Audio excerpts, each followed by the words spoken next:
అదే విధంగా కరుణ మిషన్లు, అదే విధంగా కటింగ్ మిషన్లు, మొన్న జరిగిన చనిపోయినటువంటి మన తోటి స్వర్ణకారుడికి దాదాపుగా 3 లక్షల రూపాయలు చెక్ కూడా ఇవ్వడం కూడా జరిగింది.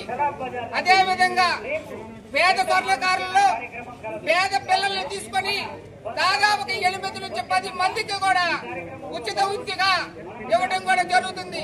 వారు ఎంతవరకు చదువుకుంటే అంతవరకు చదివిస్తారంటూ ఎల్ఎన్ గోల్డ్ వెల్ఫేర్ సొసైటీ కూడా నారా లోకేష్ ద్వారాగా అర్జీ పెట్టి వాళ్ళందరూ కూడా చదివిస్తడం కూడా జరిగింది. అదే విధంగా ఈ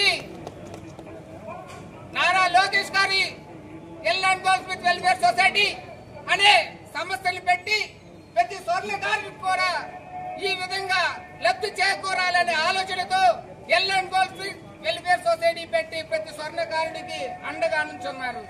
ఆ నాయకుడైనటువంటి నారా లోకేష్ గారికి ఎల్ఎన్ గోల్డ్ ద్వారాగా మన వినతి పత్రం ఇద్దాం, మన స్వర్ణకారుల ఐక్యమత్య సాగుదాం. మనకి ఏదంటే అనుకున్నామో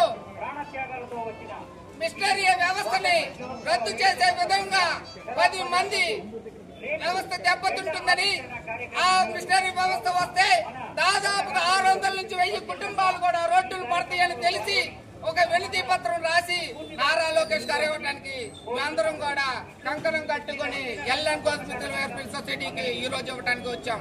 అదే విధంగా ఇంతమంది రోడ్డులు పడుతుంటే నారా లోకేష్ గారు చూస్తూ ఊరుకోరు. ప్రతి ఒక్కరికి కూడా ఆయన అన్నాడు, ప్రతి ఒక్కరికి కూడా పని కల్పించే విధానం చూస్తున్న విధానాన్ని ఈ రోజు ఇంతమంది బడుగు ఇబ్బంది పడుతున్నారంటే స్వర్ణకారులు వారందరికీ కూడా తగిన న్యాయం చేస్తారు. ఇది ఆపడానికి 100% కూడా వారు అంటూ కృషి చేస్తారని కూడా మీకు తెలియజేస్తున్నా. ఇదే విధంగా నారా లోకేష్ గారు ఎల్ఎన్ గోల్డ్ వెల్ఫేర్ సొసైటీ ఇవ్వడానికి ముఖ్య ఉద్దేశం అని కూడా మీకు తెలియజేస్తూ ఈ అర్జీని మేము ఎల్ఎన్ గోల్డ్ వెల్ఫేర్ సొసైటీకి గుంటి నాగరాజు గారికి వారికి చేతుల మీద మన స్వర్ణకారుల మిత్రులందరి చేతుల మీద కూడా ఇస్తున్నానని కూడా మీకు తెలియజేస్తున్నాం.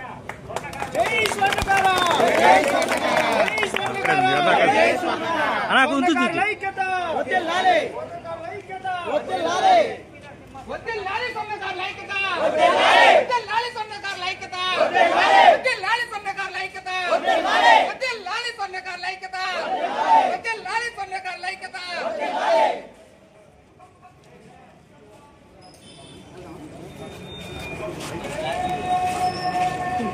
స్వర్ణకారుల ఐక్యత.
Yeah.